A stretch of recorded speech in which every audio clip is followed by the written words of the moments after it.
Hello, entrepreneurs. Joe DeCharis, CPA extraordinaire, coming to you live from Bethpage, Long Island, New York, for another amazing episode of How to Win at Business. And tonight we have a special guest, a really special because she spells her last name with no vowels, and that's pretty unique. I noticed that. How are you, Rhonda? I How do I am say it? good. Klch? Coach. Klch. So close. Okay. So I'm really glad to have you here tonight. Short story, people. I just connected with Rhonda. What was it like? It seems like less than 2 weeks ago. Yeah. And I saw an immediate connection with what she does and what we do, what our core values are. And I said, you know what? We need to get you on our podcast because you teach people. You teach people about credit, right? We do. What we call is credit and financial solutions. And we focus on making sure that we educate people to stay financially and credit healthy. I love that. And because, we as small business advisors, I'm a CPA. We start with bookkeeping, very basic financial info. We're crunching the numbers for the business. But if the business is lucky enough to make money, that ripples down to people's personal finances, correct? Absolutely. So I woke up one day and I had this epiphany. I said, you know what? The two are related. I'm only doing like part of the job. So I got to start doing the whole job. We started with our clients, started educating them not only on, the business fundamentals, like, you got to have a balance sheet, you got to have a P&L, and you only get that if you have bookkeeping. But you pretty much got to do the same thing on your personal finances. Would you agree with that? I 100% agree because they are all related. So you can't be overextended on your personal side if your business is not producing the income that's required for you to be sustainable. Right. So, you told me about your processes, your products, and I was really impressed because you just like cover your business model is very similar to ours. And I think because we're looking for the same type of information, right? Their Mhm. financial info. And so we do focus on businesses. All of our clients are small business owners, but they all have credit scores, right? Everybody has their personal credit score. And obviously, for the sake of your clientele and the people that you service, it's important as a small business owner to be aware of their credit and be aware of their liabilities, associated to what appears on the credit report, right? So people will sometimes ask me, what is something that would appear on the credit and something that may not appear on the credit? Right? So your car payment, your student loan, credit cards, those will be all on your credit report. However, if you currently rent or you have LIPA, your cell phone, those items do not appear on your credit report. So when looking at, a small business owner and looking at their liabilities and, as you know, their balance sheet, it's always important for us to make sure that our clients know what is on the credit and what is reporting. So if they have to pick and choose what to pay and when, you always want to make sure you're staying financially healthy to those items that are on the credit report first. Okay, that's interesting. I saw something, I subscribe to this service called Credit Karma. It's free. I like it. Absolutely. Hmm. We That's a good recommend one. our clients to go to Credit Karma. Really? Okay. Mhm. So, and now when I start with a new client, and we're getting new clients all the time, uh, we ask them, and this is a question we never asked before, but what's your credit score? Because part of business is also maybe setting them up for financing. So we want to know what their credit score is. But you bring up an interesting point because what I've learned recently is that there's personal credit, right? And there's business credit. Yeah. So you're talking about the stuff that is on your personal Well, FICO score, right? absolutely, because keep in mind what will happen as a small business owner, not to jump around, but if we have clients that we're servicing, very similar to yourself, and they are a small business, most small businesses will use personal credit cards to fund whatever it is that they're working on. So if it's inventory, products, services, equipment, supplies, they'll generally utilize their personal credit because that's all they are aware of. They don't realize there's a whole other world of business credit. So when we're dealing with the small business owner, it's important for us to make sure, again, that their personal credit is healthy. And it's okay if it's not, because we have strategies to work through that. But once we get a client that is credit, that their credit is healthy, we could then help them to apply for business credit where we can shift the liability. Ed, your laptop just died. No, you're good. Oh, was that Just you? check. My heart just stopped for you. Oh my God. I lost you there for a second. It was a split second. Oh my God. We heard everything. I'm already on my son's laptop. So what essentially happens is that we're making recommendations so that we can go through the motions of making sure that they stay financially healthy, getting the liabilities off of the personal side, shift them to the business, where obviously there are also business deductions, right? Keeping things on the personal ledger does not always afford them to take advantage of the tax deductibility that something that's written out of the business account may afford them. So with business credit, in order to start really establishing good business credit, the creditors or the lending institutions will look at your personal credit as a basis for what they could expect for their, for a repayment. Right? They're looking at you to figure out if you are a liability, and if so, what kind of risks may be associated with somebody with your spending and or other, patterns of behavior. Yeah, so that's excellent. So, and this is why, we have the same clients, the same prospects, because, and I spoke to you about this, that when we get new clients, they have been co-mingling stuff. A lot of them don't even have a business account. They don't know, because we deal mostly with new business owners. Yeah. And they don't know the problems with co-mingling and using and it's okay to have a credit card in your personal name, but if you're using it, you want to use it only for business. I know that's not the same. You want to get a business credit card that's not Sure. Okay. And even, we have clients that we see, and I'll say, look, open up a new credit card, use that credit card 100% dedicated towards the business. So Right. Again, if you are printing things out or you are going over statements, or, if you are my bookkeeper and or my accountant helping me, it's not a bunch of line items that are not relevant to the transaction.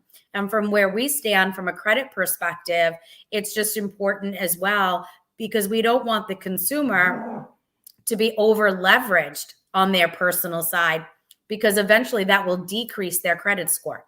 The more they use their credit, the higher their credit utilization, and the higher the utilization, the lower the credit score. So it's all, it's all metrics and algorithms, but especially if you're a new business, and especially there's a lot of new businesses where consumers don't have access to larger lines of credit. So it's so easy for all of a sudden somebody gets new credit, but maybe their credit line's only $500.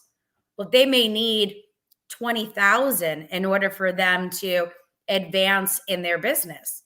So they're opening up card after card after card. Well, within a very short period of time, they're going to have horrible credit. And it's not because they're not paying on time.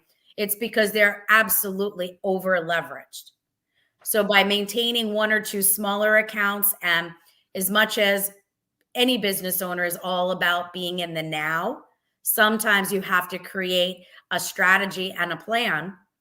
And that plan might be a 6-month plan to eventually transitioning the credit from the personal side onto the business side so that they can maintain and keep their liabilities low.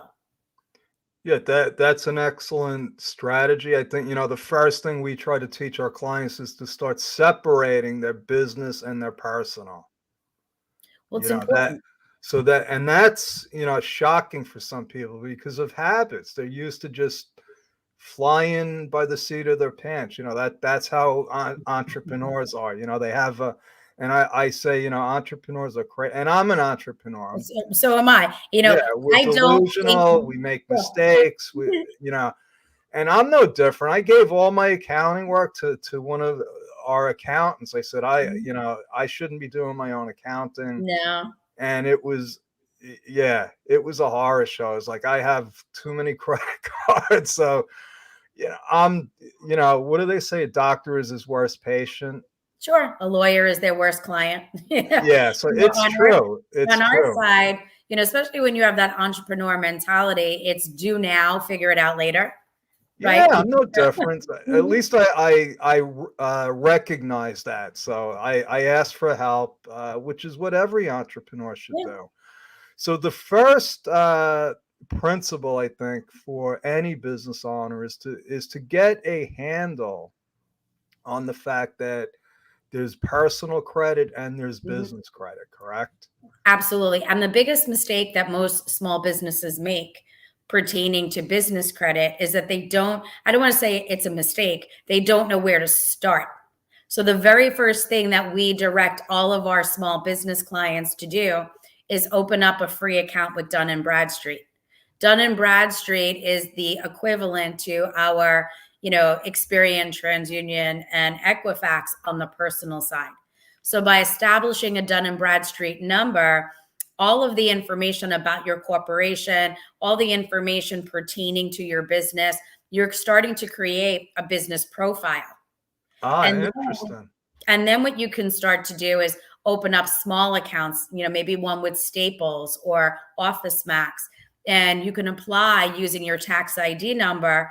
Part of the applications for a lot of the lenders will state, do you have a D&B number, which is the Dun & Bradstreet? And then more importantly, even Equifax also has a separate service just for business profiles. Interesting. So it's just important to also make sure that the information is current and it's updated accurately, because also just like the personal side, Dun & Bradstreet, they are data gatherers. So they will gather data about your business. So it's also important that you make sure that you are monitoring the Dun & Bradstreet just to make sure that the information that they have on your business is accurate and that it's posting accurately, so that if somebody is looking for you or looking at you, you want to make sure that that depiction is current. So do they give you like a credit score? You do have there are upgraded versions for different services. So in all honesty, a small business owner doesn't really need to be subscribing and building a big, bulky Dun & Bradstreet, right? Or a big, bulky, business credit. What's good to have in advance, and again, this is what I recommend for my business clients, is to get letters from creditors that may extend credit to you now. You could actually self-report a lot of your own information just so that people can see it on the business side, not on the consumer side. So if you have a net 30 with a vendor, you want to just know that you have access to all of the information. And again, somebody like yourself as a bookkeeper, this is just maybe like a little, side note for yourself or for your team. When you're dealing with small business owners and they are getting lines of credit and net 30s, you want to just make sure that you are keeping track of those vendors and what those credit lines are, so that when the time comes, if your client had to apply for a business loan or you're doing any type of business planning, you actually could utilize that data and those lines of credit and extensions for you to build, and to build out your case. Right. It's almost like you're making a case for yourself. And I Yeah. didn't know that you could start out with a free Dun and Bradstreet number. Yep. The I mean, DNB we number should takes every 5 minutes. 5 minutes to do, but it will save you everything because that's the start of your business profile. yeah, and just so this is why I love asking people like you on my show, and you know this because you have your own radio show Yeah. that I get to learn uh, vital information for free. I get to talk to the Yeah, experts. that's it. But we incorporate a lot of people and we get people that are brand new in business. And one of the first things we're going to start telling them to do is to open up a Dun and Bradstreet account. Mhm. Now, are there any negatives to that? No, not at all. Okay. Everything is there. Now, what I will say is if you have a client that takes out a business line of credit and a UCC was filed and they defaulted, in some way, they could be reported negatively, just like on the consumer side. So it's important that, I guess in theory, there could be a drawback.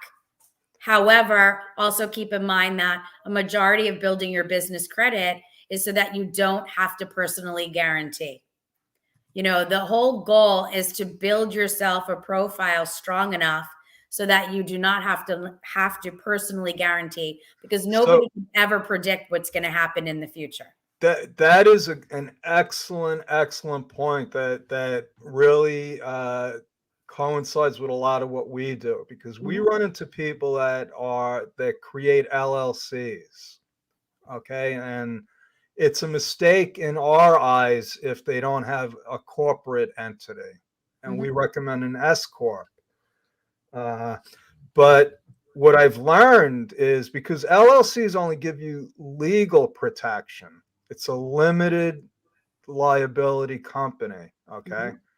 Limited legal liability. Now, what that means is if you have credit in the business, not tied to your personal, and if you go out of business, you're not liable for for those debts. Correct.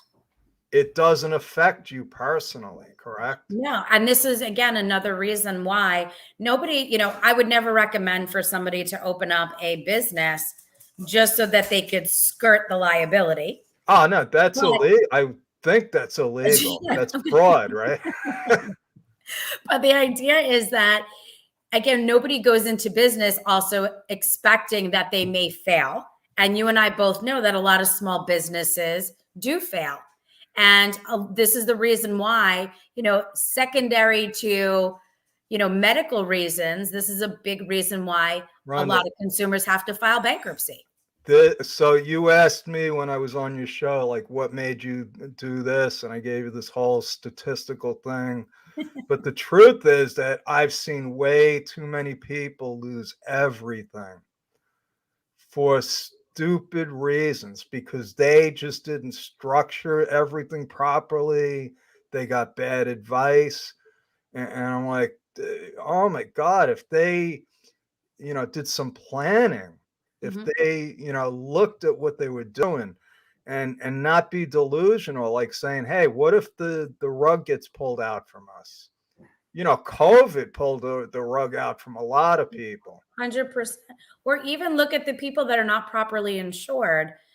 And you have contractors not properly insured. They don't maintain disability insurance because they're the people that feel like I've been doing this forever. I'm smart, I'm safe.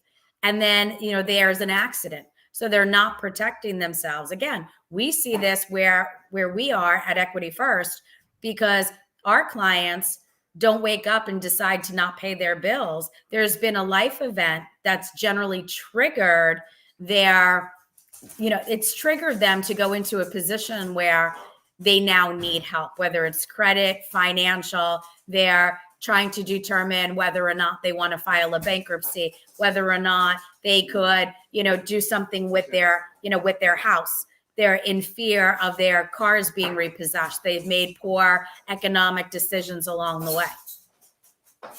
Yeah, and So, meanwhile, people like us have the solution right mhm. right for them if they just ask.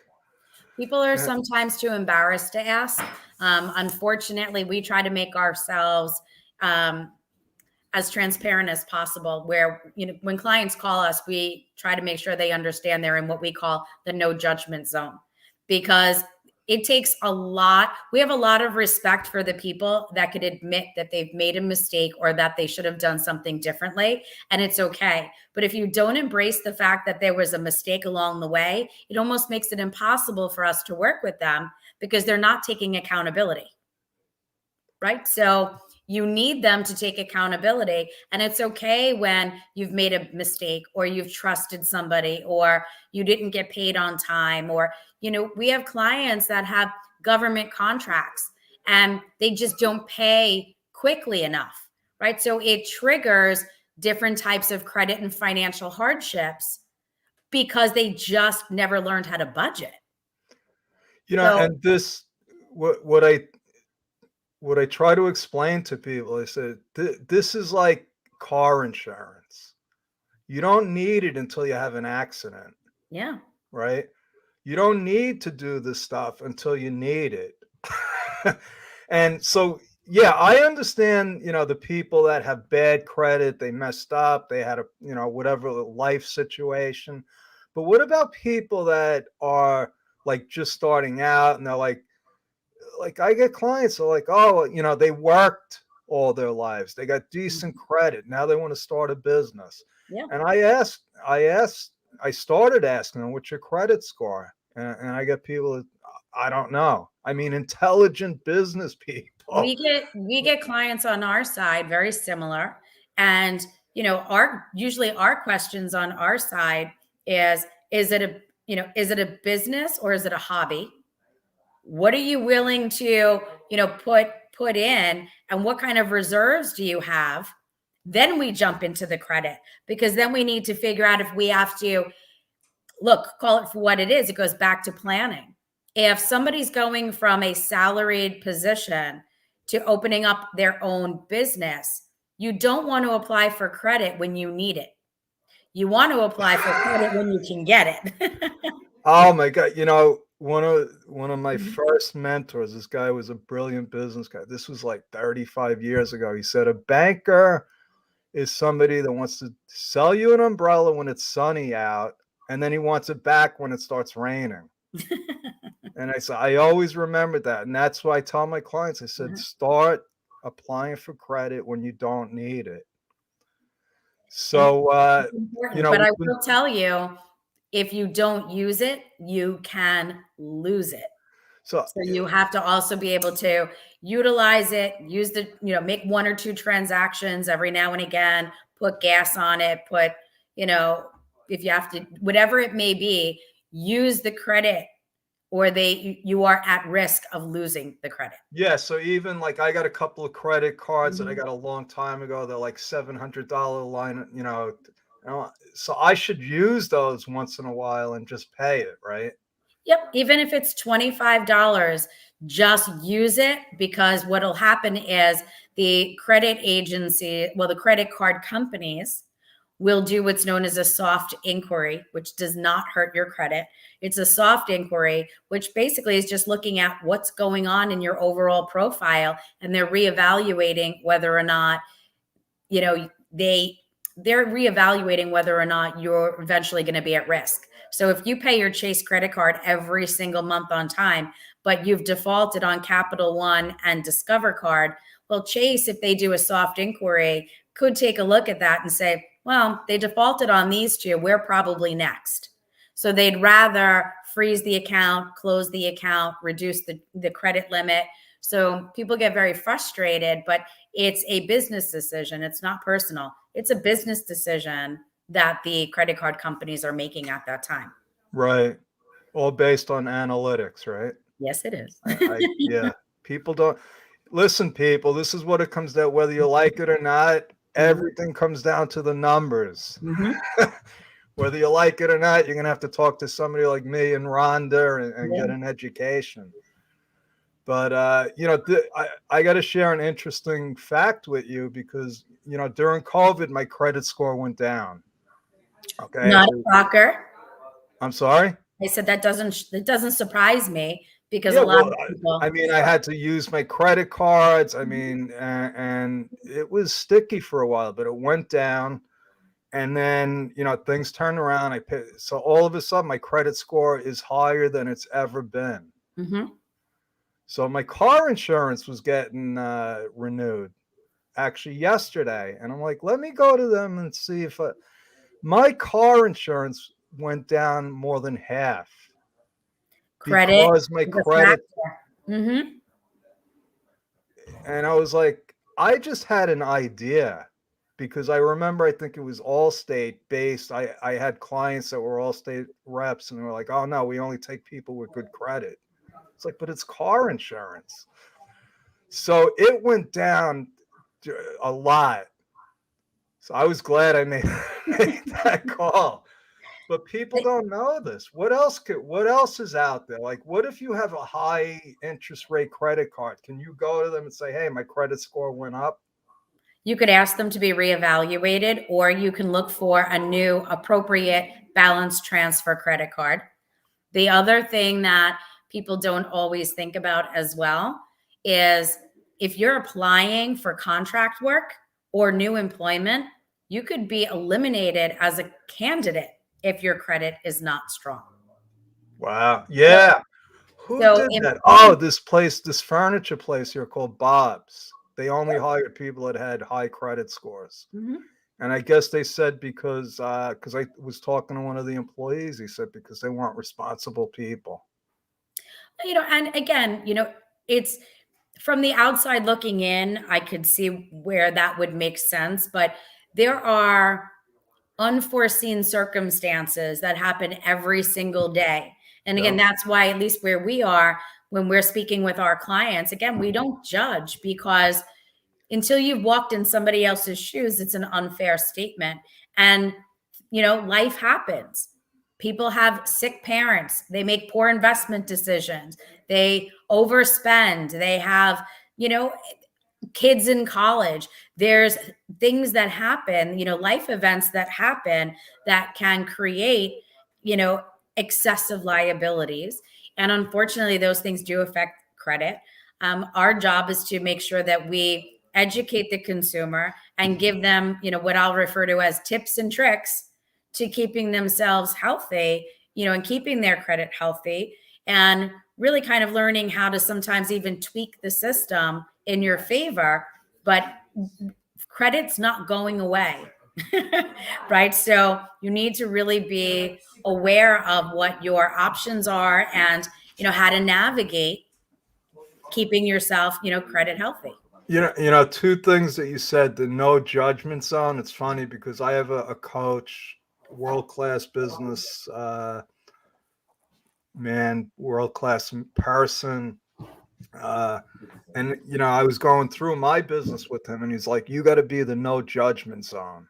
Mm-hmm. Right? Because yeah, people are embarrassed, and I laugh when people say, "Oh, you're gonna be, don't tell anybody about how messed up I am," and I'm like, "You have no idea what I've seen." And I look at it, I'm like, "Are you kidding me?" Yeah. So don't self-judge yourself. Mm-hmm. Uh, let's talk a little bit about who you work with. Who are your ideal clients? Who do you look for? Because I talked to your husband briefly and he said we pick our clients, We do. and so do we. So who do Yeah. you like to work with? So realistically, I'll say it like this: the client generally doesn't find us until they've been referred to us through a center of influence. So first and foremost, it's important that our business comes, what we call B2B. Even though we're dealing with, the consumer at the end of the day, our business is B2B. So we want to work with those consumers that, again, take accountability and recognize that they need assistance. If somebody comes to us and they know everything, there's no reason then for them to call. We will get people that will call us and say, I'm only calling because my attorney made me call, my accountant made me call, or I'm applying. it's ridiculous. I should never have this 540 credit score. And I know I was just at a 700 2 months ago. Okay. So what happened? And I call it just because. If you failed to make a payment on time, but you meant to, it's still wrong. You still made a mistake. It's okay, but you need to have accountability and own it. And it's okay, but we'll build a plan around it. But it doesn't always make it that it's better, right? We're not going to magically, call your mortgage company and say, great news, we spoke to Joe and he didn't mean to make the mortgage payment late. You get it, right? Like, it doesn't work like that. There are systems that are in place. So when we're choosing our clients, we're choosing the people that recognize that I've been doing this since 1996. I come with a tremendous amount of experience. I have an amazing staff. We want to see our clients successful, not just because of them, but because of the fact that we are all in this together. Your client that you refer me is now our client. So it's important for you, just as important it is for me, that our client together has a positive result. Yes. So it's more of a team approach. I love that philosophy. That's why, we have core values in our business. It sounds like you have them. So most people, they find you through referral sources. What if, just somebody, so let me do something here. I did have your website up here, equityfirstconsultants.com, right? Yes. So now this is your business. Is it you only, or do you have a partner? I have a partner. It's my husband. Oh, okay. That's interesting. Okay, great. Yeah, and No. he was telling me he works like the back end, right? He does. We have two different roles within the organization. Okay, that's the only way those things work. I know where my strengths are and I know where his strengths are. So this particular business has been my baby. I've always been an entrepreneur since I was a kid in high school. So when we created the company in itself, and the company incorporated in 2004, but I've been doing this since 1996.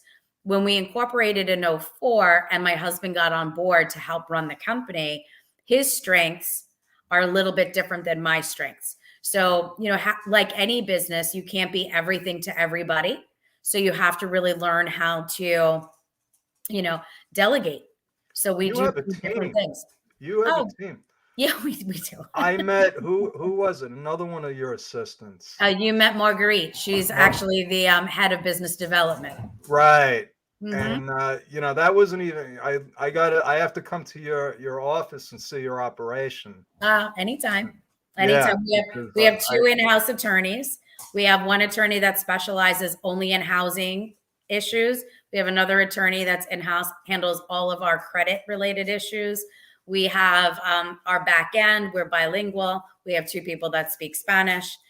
So just to clarify, the bilingual, it's English, Spanish, not Chinese or Portuguese or French or Russian. Not yet. We have an app for that, But we have a great staff, and our front end people are there to maintain the relationships with professionals like yourself. And then our executive team, which is on the back end, they're the ones who are really maintaining and managing the pipeline flow and making sure that all the processes that have been set in place are being maintained.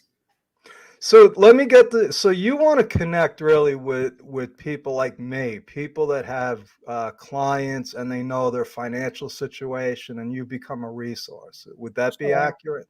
Correct. We kind of refer to ourselves as a power partner. Okay, right? That makes sense. Mm-hmm. So we want to be, part of your team, so that when, look, you're a CPA and you work with clients every day and you're working with their finances, but you can't be everything to everybody that you serve. So we want to be that particular center of influence when you have clients that need services that we offer, right? So it's, again, a group effort. I know enough about credit to tell somebody that they need help. And, the basics, like, listen, you got to start establishing the credit when you don't need it. It takes time. Mhm. Let me ask you one other question, which is Sure. important because people are very impatient. Like, I saw how long it took for my credit score to increase. How long does it normally take on average? Clients that enroll into our program, I- I'll back it up. When a client comes to us, everything's evaluated and an action plan is created. So, depending upon the action plan and the time, and in addition to that, depending upon what the client needs to do to participate, all of those things are factors. So, if we have clients, I would say probably 90 to 95% of our clients will start to see some results within 30 to 45 days. There are Wow. times that we could be done in 2 weeks. And then there are times that, based on the action plan, we might need 6 months. And really, what the differentiation is whether or not a client is in a debt position. So if a client has collections and charge offs and they're overextended, obviously we can't make that debt go away overnight. So part of the strategy is we're utilizing our expertise to create a plan to yield results quickly, but it doesn't mean that we would be complete in the process maybe in 30 days, but you'll start to see results, relatively quick. Yeah, and honestly, I know from my experience, it really never ends because once Yeah, you get it to a good point, you got to keep monitoring it. you have to And maintain it. and if you want to, I've had construction clients, and the problem with that is cash flow. Hmm. And I try to explain this to clients that it's a mathematical equation. I'm like, Hmm. you can't just grow. You need the money. Who's going to pay you got to pay your employees. You got to lay out money for materials, and then you got to wait to get paid. It's math. And unless you have the capital to get, you're you hit a ceiling, right? Yeah. We deal with a lot of real estate investors that are small. I call them onesie twosies.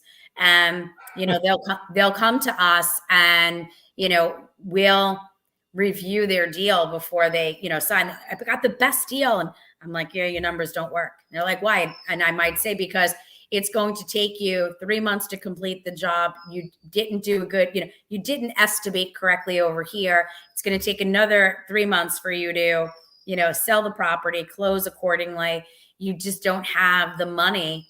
They don't have those lines of credit. So again, what we're working on is helping to build those lines of credit and then create a budget. It's not about the one and done where they walk away with 50 grand.